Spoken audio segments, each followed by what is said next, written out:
Love is a very, very interesting thing because I think it's one of the universal emotions we Yep. all as a species engage with, Yes, sir. but it is an experiential and actionable thing. You may be in a very difficult household and have gone through some really hard things and then been told that that was love. Yep. That is now the way in which you see the world. That is now the way in which you engage with relationships. It directly informs it. Yeah. There's other things where it's like being spoiled, getting everything you want has been told to you that that's love. Yep. So now you're expecting those sorts of things, and that's informing a definition of love that you experienced and was actionably given to you. Yep. So the thing for me when it comes to love is the way I define it, and this is kind of what I found through understanding the word, understanding the way in which my family's engaged with love and how I've been cared for, is that love is the innate desire to see someone, to nurture someone's emotional, mental, and spiritual growth. Yes, sir. Someone can be you, yourself, and others. Talk that. And so that standpoint, that definition of love for me helps me to really preface that it is a nurturing, sacrificial thing that covers all the different things that, you know, make us people. It Yes, is sir. our emotional state, it's our spiritual state, it's our mental state, and how that informs the way in which we walk about the Yeah. world. And so being able to love myself innately and in a nurturing way in all of those aspects Yeah. demands action. Yes, sir. Take care of my emotions. Sometimes. And I think by having a proactive practice of learning how to do that well, and then learning how to do that well for others and on their behalf, Yep. is huge. I pride myself on being able to be adaptable as a person who pursues loving people well. Yep. I want to learn how to do that. I want to learn how to better show up. I want to, you know, be able to just, be in all these different spaces, still being able to practice that heart posture. I think you do it well though, bro. Like honestly, it's like not even tooting your horn. Is I think your ability to, you know, love people properly is very much, you know, it's a skill, right? Because like you said, love, the way that I've defined love and learned it is, it's the desire to do what you need to do for someone to make sure that they are at their best, or have the best intentions and actions when it comes to another person. And sometimes people fail to realize that like love can look like stepping away from a relationship, Oh, for sure. right? You know, one of the things I hate is when people, ironically I use the word hate, one of the things I do not like passionately is when people blame love for betrayal, for pain, hurt, whatever the case may be. I don't think love is setting you up for failure. I think love is always desiring to connect properly, and our human desires, our human ego is what kind of taints it, right? Yes. Love is not betrayal, No, you know? and love can't be weaponized. That's something else. That's manipulation. You know, it doesn't belong there. You Yes, know, sir. like, you know, Yep. for me, like I had to leave a couple of relationships because me being there was stopping them from growing. They were able to be comfortable in their in themselves for too long, to the point whereby they were digressing as a person versus continuing to actually go through their life in a conducive way that actually brings them up and actually builds them up. Yeah. Because I was able to cover those bases, but that wasn't my job, and that shouldn't have been my job. And so the most loving thing that I could do was allow them to actually have the space and agency to make those decisions for themselves, you know? Yeah. And that's a hard thing, but, you know, I don't know if maybe they interpreted that as like, I said I'm loving them, but that I was abandoning them. You know what I mean? Yeah. Like, people are going to interpret the way in which, you know, like, it's kind of the thing I was talking to him about, like the, you know, intent versus impact. Yes, sir. It's like, I can have that intention and want to love on someone well, but the way in which it hits for them, you know, it's going to vary. Yeah. And I can do as much as I can to be explicit about the way in which I am trying to show up for somebody. Yeah. But, you know, that's why I think it's a really important thing that all of us as individuals have to do the work Yeah. to love ourselves well enough Yep. that when those situations come up, Yeah. it's not an attack. Yes, sir. It's not a thing that should now completely derail my character, my identity. Yep. Being able to truly love well is sacrificial. Yes, sir. And it requires a level of intent that might be uncomfortable, but I don't think love is a weapon. I think love is, in and of itself, It's healing. pure and Yes, very sir. healing, yes. Yes, sir. Anything that is now coming in to convolute that is outside of the definition of what love is. And Yes, that's sir. something that you have to, you know, navigate case by case. Thank you for breaking that down, first of all. I also think it's so funny because, you know, you're very much a man of faith, and, you know, I operate a lot in the mental and the wellness community. Both of those practices, you know, involve a lot of preaching versus practice, you know, where there are people who Oh, yeah. weaponize self-love, they weaponize faith, you know, they Empowerment. yes, and it shows in how a person, I always say you can tell a person who's really committed to self-love because of how they treat other people, right? How a person treats you is not a reflection of you but them. And that can go in so many variants. We only think about it in terms of like, oh, if this person treats me bad, that's a reflection of them, not me. But it also means if a person is treating me well and they are intentional and they are thoughtful, that is also a reflection of them too, not necessarily me, the recipient, Yeah. right? But I also feel, and you could tell me your thoughts on this, is like a lot of times people, they use self-love to mask their self-centeredness, right? They use this concept of I'm just loving myself to be unloving to other people, to be dismissive of other people, to even have a certain level of superiority of other people, to be condescending to other people, to be careless and neglectful, Yeah. all in the name of self-love. It's a fine line. I think Yeah. it's self-preservation. You know? It's like I can justify my ego and my pride. I can justify the self-absorbedness Yeah. because, you know, it's like the language of a cultural moment as well. I think, Yeah. like, you know, because it's language, lingo that we're using, and whether that's through social media or, Yeah. you know, your co-workers are like talking about these things, Yeah. it can sometimes be, again, weaponized. Yes, sir. But now you're weaponizing it against yourself, Yep. which is crazy. Yeah. Yeah. But it's possible to do that, Yeah. where you're now putting yourself in your own trap. It's able to be weaponized. I don't think it's love. I think it's something else Yeah. that is being used, kind of like, you know, it's like a wolf in sheep's clothing. It's like you're saying it's a sheep. Yeah. That thing got fangs. What? Those You're what? teeth are sharp. It's got blood in its Right. mouth. And a lot of the time self-imposed, which is sir. even scarier because, you know, if you don't have a good support system around you, Yeah. if you don't have people who actually know your heart and want to show up for you, Yeah. you're gonna be kind of a loose cannon operating in a justified, quote unquote, state, Yep. which is super dangerous because it's Yeah. hard to get out of. It's hard to recognize if you don't have the humility to Yeah. inform the self-love, Uh-huh. of which the love is now being able to be used to help other people. You know, if we're talking biblical principle, it's love others as you love yourself. So it's interesting here, right? Yeah. Love others on the condition that you have the capacity to love yourself. Uh-huh. So you can't love yourself and not love others. By definition. If you can only love yourself and you don't have the capacity to care about anyone else, I don't think you love yourself actually very much. Yep. You're actually really building up a bolstered, yucky, dark cloud around you that, like I mentioned before, like self-preservation is Yeah. so that no one can be let in. Yep. That's hard because I think a lot of the time people are only willing to care about themselves because they don't think anyone else could care for them more.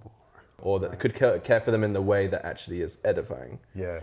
That's trust issues. And there's a place of healing and there's an opportunity for healing there that I think is, will set a lot of people free. Yeah. And allow people to be in a place of like actually being able to receive versus it always being like, I can take care of myself. Like, Right. go, I don't need you. Yeah. Did Pilates and went to the pottering class and Yeah. But your intent and your heart posture is different. Yes, sir. Versus it being a thing of like having the outward appearance. I'm taking care of myself. Yep. No, you're putting buffers between you and people. Yeah. So that you don't have to actually let people in because that's scary. Yeah. So I think it's just, that it's a fine line. Yeah. But I think the source of it, again, is like love others as you love yourself. And additionally, being able to have the idea of what trust is. Like, what is that concept for you? Yeah. Because some people actually don't have trust issues with other people. I think, like, for example, I've had people in my life who were genuinely great people. They were like great people. And there was like 1 or 2 moments that I was like, you know what? They don't deserve my trust. No, I think oftentimes when those situations come up, it says a lot about us. Yes, sir. I think a lot of people actually have more trust issues with themselves than they do with other people. There you go. I don't trust my decision making. I don't trust my discernment. Yep. I don't trust the way I engaged with that relationship. Yep. I don't trust the way in which I'm trying to carry out this career. Yep. And so it makes me insecure. It makes me feel small. It makes me feel like I need to protect myself. Yeah. And that can show up in so many different ways. I think just being accountable to yourself of recognizing, like, do I trust me? Yeah. Do I trust the way I have positioned my heart and positioned my identity? Yep. And if you can't fully answer that question, it's probably because you need to do some work. You don't trust yourself and you need to do some work. Yeah. And that's awesome. I don't think that's a horrible thing. I think that is a brave, awesome, amazing thing. And why not now? You know what I mean? Yeah. Like, I think there's so many people that feel resistance to change because of the guilt and shame that comes with it. Mm-hmm. But I would say if it's conviction, that's positive. It's a good thing. Yeah. We're supposed to feel convicted. We're supposed to be like, that was wrong. We're not supposed to feel like, I'm such an evil, terrible, but I hate myself. That's not how we're supposed to live. That's just not how we're supposed to live. And those are voices that I know a lot of people have and are even going through right now. Yep. Those voices are liars. Conviction will allow you to recognize a fault and be able to correct it. Yep. Awesome. Yeah. It's that simple. It's that simple, guys. It's that simple. I hope you were taking notes. It's simple and complex, but it's simple. When you go to the root of it and the source of it, the work that you're having to now untangle, that's hard. Yes, sir. But once you get to the root, it is simple. And it is a matter of just making it so that you're building these pillars of your life on a much more concrete foundation so that everything else can just naturally grow from that place. This is why I keep my friends from you guys, because they're kind of brilliant. And sometimes I'm just afraid to unleash them into the world because it's like, well, I don't know if you guys are ready for that. You know what I'm saying? Everything you said is spot on. And, bringing it back to even your music, right? Mm-hmm. You talk about this concept of loving yourself. Mm-hmm. And as artists, we know that sometimes, as artists, we create from self, right? Mm-hmm. Art imitates life, so a lot of times we are pulling from the most delicate, vulnerable parts of ourselves. Mm-hmm. And let's say sometimes we are not getting the results or the response that we hope, because it doesn't match the labor, it doesn't match the consistency, it doesn't match the nights, the hustle that we put into what we put out there. And a lot of times we could attach that to who we are as a person, right? Right. How do you navigate that as a music? Because you're constantly dropping music and you're constantly creating too, and I know there might be some hills and valleys that you experience. So how do you keep it separate from your well-being in those human moments, right? Because like you said, faith is very strong for you. Yeah.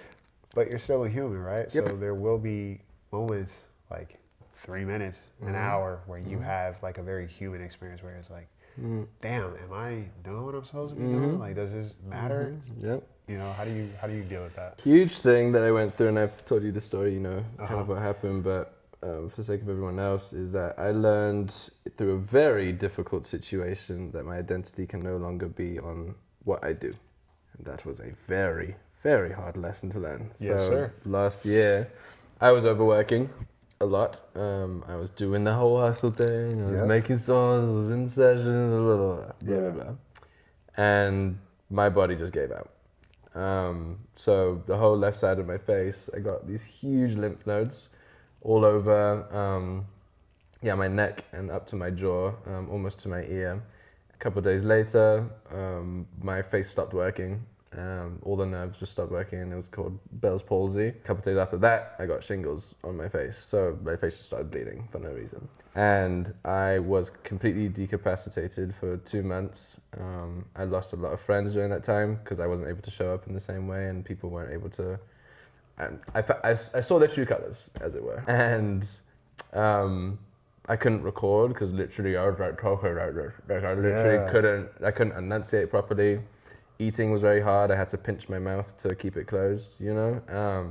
And that was a very hard time, very hard time. A month into it, after all my complaining and whining, I came to a place where I was praying and just also talking with my family and all these things, and I recognized that a huge part of me was taken away. The fact that there was power for it to be taken away in the first place says something about where my identity was placed. And I looked at it and I was like, oh, my identity was on what I was capable of doing. So what if I can't do it? Is my identity gone? That's tough. So I was like, okay, so my identity, my sense of self, yes, I can do these things, but they can't be the integral, most important, purest form of what my identity is actually based on. Because what if I'm paralyzed tomorrow? I mean, I have no identity now. Yeah. You know, like, it completely shook the way in which I interpreted where I had placed my roots. And so from that point forward, I was like, okay, my identity is actually who I am. And anything that infringes on who I am doesn't have the power to tell me who I am, you know? And so when I have my human moments of doubt in my capacity as a musician, whether I'm making the right choices, if I am conducting the right kind of, do I have the right intent when it comes to my music and everything? Those are all normal, but I find myself a lot less impacted by external factors in life because it doesn't have power over me anymore. Yeah. The power that I feel comes from God, from Jesus, and comes from knowing innately who I am in my personhood, and how other people also receive my personhood. Yeah. That's my identity. By having solid identity, you completely negate any like external factors that would throw you away. Yeah. You're going to experience hardship. Yeah. Trials and tribulations, all that stuff. You're going to struggle through things. Yeah. It's the way in which you react to them. Yes, sir. If they have too much power, and you give them too much power by having the basis of your identity based on kind of more frivolous things, you're going to be impacted. Yeah. So I think it's just a matter of looking at where you place your identity and making sure that that's solid enough that when those things come, it's like, okay, cool, thanks life. Appreciate you. Keep going.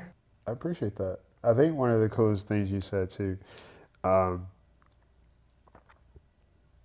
is there something on there? Yeah, you had to fluff on your lovely knees. Yeah, wolf in sheep's clothing. Is this idea of your identity not being contingent on external things, however, still having an external supportive community. Yes. And I think this is where people kind of miss the mark, right? There is this heavy emphasis on isolation. Okay. Like, where people step into this idea of like, oh, I just isolate, or, you know, what is it? It's that famous quote of like, you know, you shouldn't care what anybody thinks and all this other stuff. To some degree, you should care what certain people think because it's not so much about being in an echo chamber, and I think that is where people miss the mark. Whereas like your voice should not be the only one that's being heard because sometimes that is a broken record that is very unhealthy. It is so crucial to have counsel. It is so crucial to have a support system outside of what agrees with you and instead holds you accountable, but also aligns with you, right? And in that process, everybody is committed to the thing, the source, the seed, the root, which is you. But I think oftentimes we get fed a two-faced wolf, right? Where it's like you shouldn't care what anybody thinks, everything like that. But also you should be constantly in this way. How do I? There's like a hyper independence and then there's codependency, Okay. right? That kind of gets fed from both places, right? Yeah. Going back on a few things you said, like if you love yourself, that means you don't cut yourself off from support. But if you love yourself, you also don't constantly make it other people's job to support you. Exactly. Yeah. You want to give people the opportunity to show up for you. And make it somewhat easy. And what I mean by that is if I am showing up for you, that means that I should not be the only person showing up for you. You should be a participant in the support in some way, shape, or form, whether it's communication, whether it's accountability, whether it's humility, right? Whether it's vulnerability, the nuance that people don't talk about. There is so much that is like virtuous that's thrown out there. Yeah. But the practice is very intricate, nuanced, but particular. Even what you shared, and thanks for being willing to share what you did about like what you experienced last year. Because I think even I had very little knowledge in terms of what was happening day to day, and I can only imagine like what that experience was, especially like your voice and your talent being your vessel. And to have that be halted is so scary. Yeah, it's a lot. It is because with Bell's palsy, there's no real timeline either. It just has to naturally heal itself. And the doctors were saying like it can be 2 weeks, it could be 2 years. You just don't know. Wow. So I didn't know how long it was gonna be like that, and if my face would be permanently damaged in terms of nerves because it's a brain thing. Literally, the nervous system shuts down, and it's very localized. So yeah, it was just like, oh, I just may never be able to do what I love to do anymore. And it's a scary thought, especially when people kind of dip out of your life at the same time, and wrestling with the thoughts of like, is it because I can't do anymore? Is it because blah blah blah blah blah? Is it my fault? Blah blah blah. And it's like, well, it happened because I was doing the thing I love.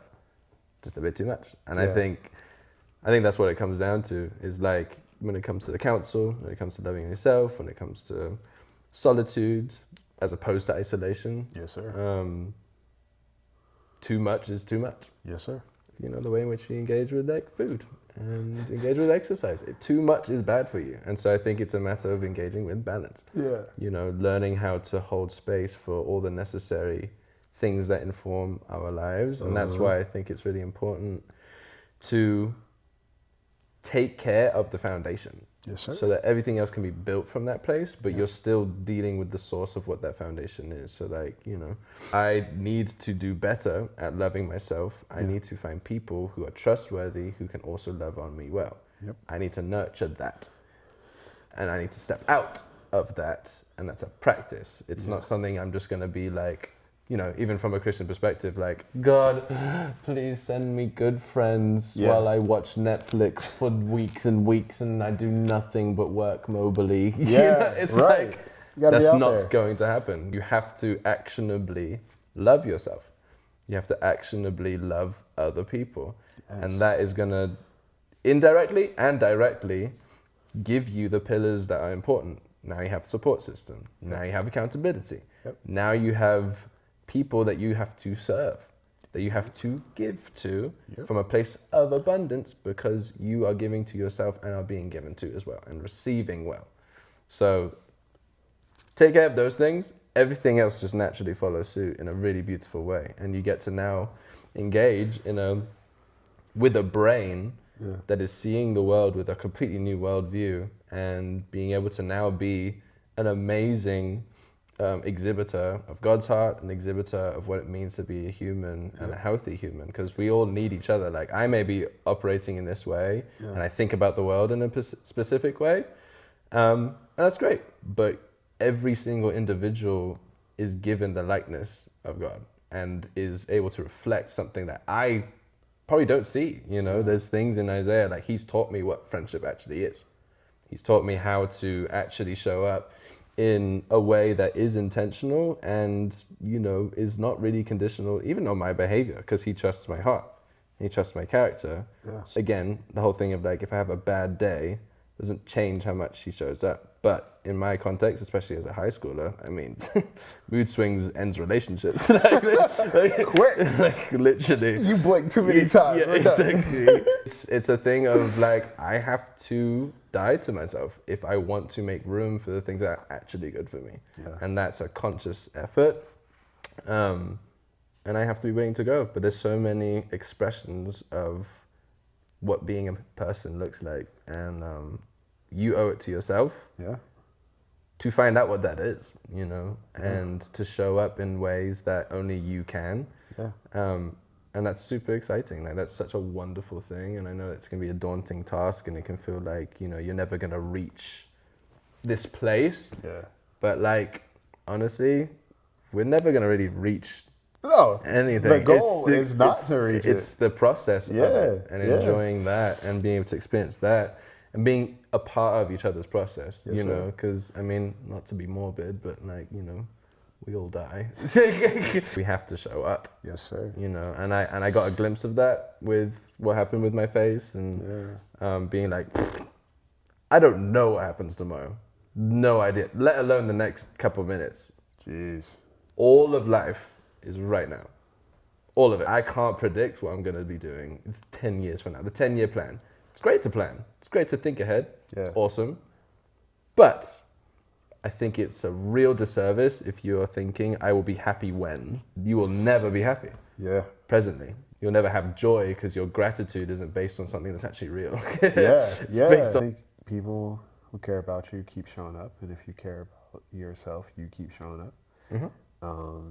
And one of the things that you said is, like, having a 10-year plan is cool, but it also shows in some way you lack gratitude because you're subconsciously telling you're subconsciously telling your person that who you are right now is not good enough. So I'm already trying to figure out a way to get rid of you.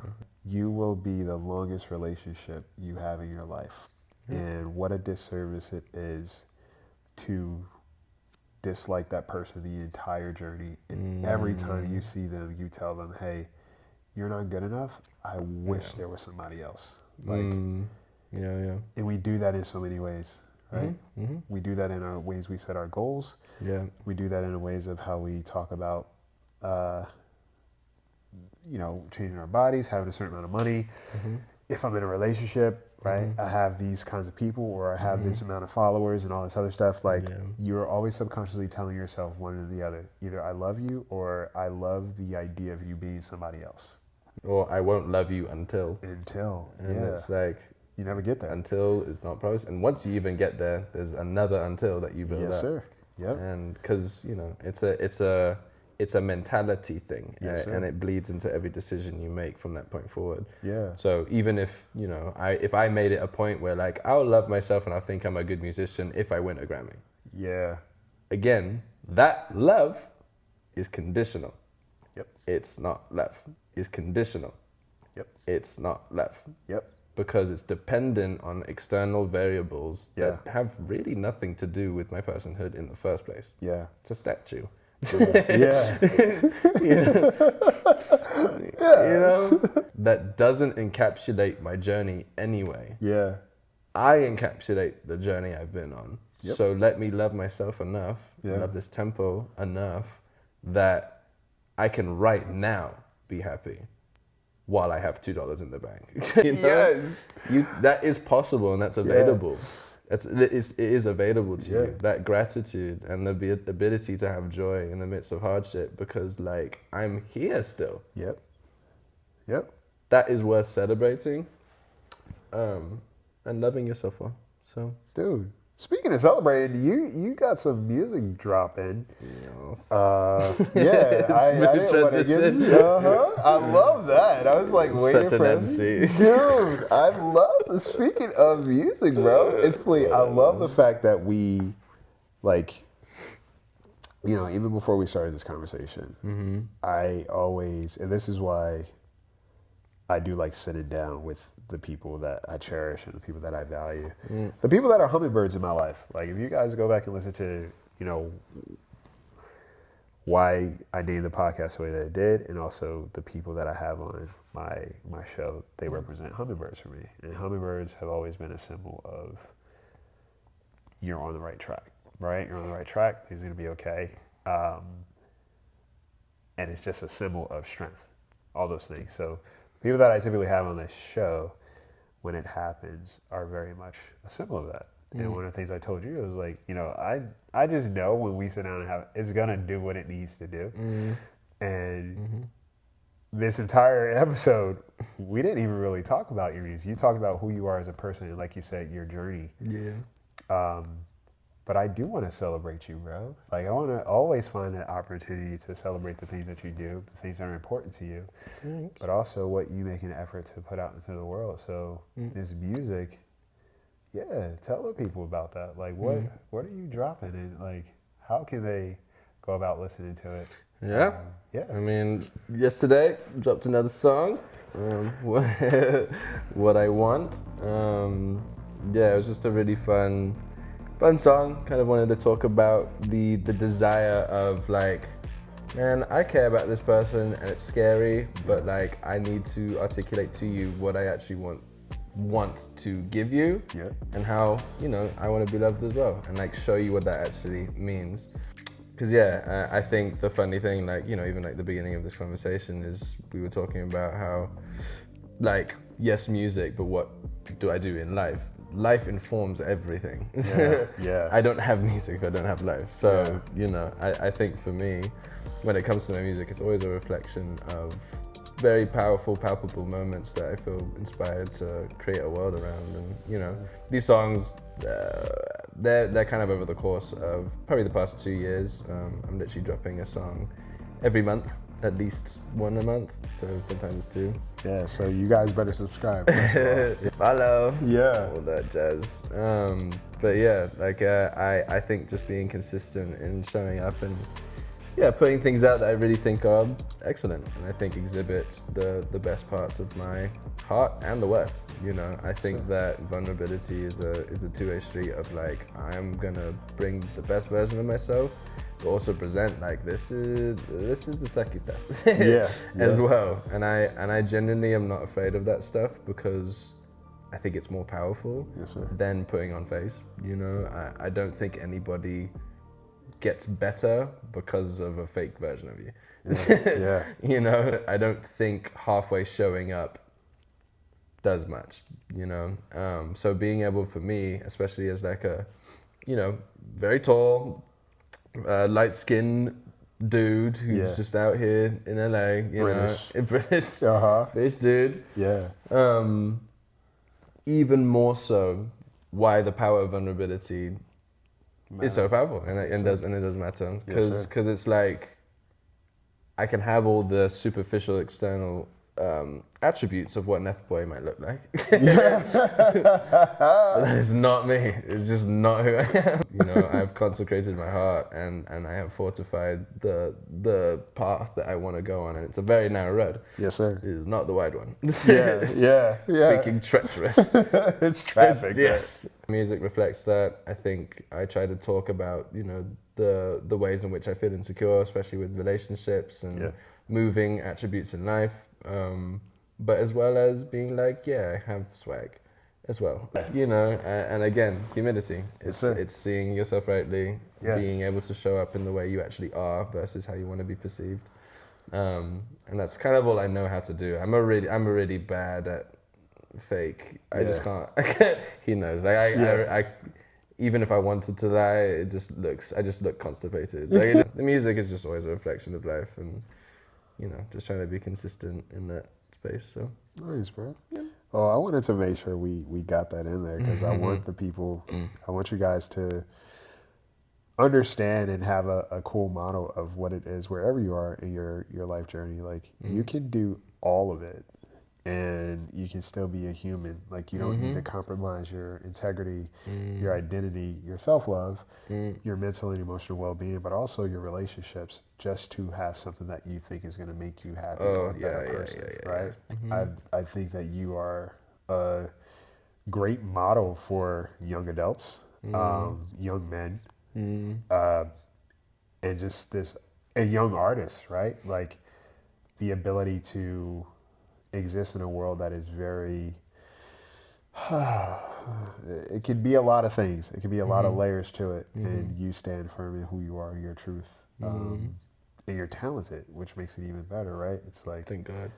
Right, but it's like, imagine all this talk. it's like, he sucks. It Like, sounds like pots and pans. What is this song? But it's like, honestly, I think it's commendable, and I'm really proud of you. Yeah. For what it's worth. Is like, it's a privilege to be your friend. It's an honor to be your friend. Likewise. Thank you. But it's like, more than anything, it's just really cool to see who you are as a human. Personally knowing you, but also as somebody who is a fan of you, right? So yeah, I wanted to end it on that note in terms of making sure you are celebrated in all ways, and just understand that it doesn't always require a moment to be celebrated, but instead every moment is an opportunity for you to be. Oh, thank you. All right. Yes, everybody, celebrate the people you care about. Keep it Often. Often. Yeah. Yeah. That's awesome. Yeah. Celebrate them in a way that they can receive it. Yeah. Because I think that's important. Sometimes we want to speak in languages that we are the most familiar with because it's comfortable. Again, true love requires you to be vulnerable and also relinquish control. And to love a person in a language that they speak may make you very uncomfortable. But it's about them, not about you. Not about you. All right. With that being said, bro, thank you for being here. Tell the people, tell them where they can find your music. Yes. YouTube, plug it, bro. Yes, well, it's Asher Yellow, ASHERYELO, on pretty much everything. Literally all handles, all DSPs. My music is on all the streaming platforms. Check it out, add it to your playlist. It helps me a lot. Yeah. You guys are gonna enjoy it. This dude is not, I wouldn't claim him if he was sucky. He's got some skills. So yeah, tune in, guys. But in the meantime, while you're listening to his music, take care of yourselves, take care of each other, and of course, take flight. Yeah.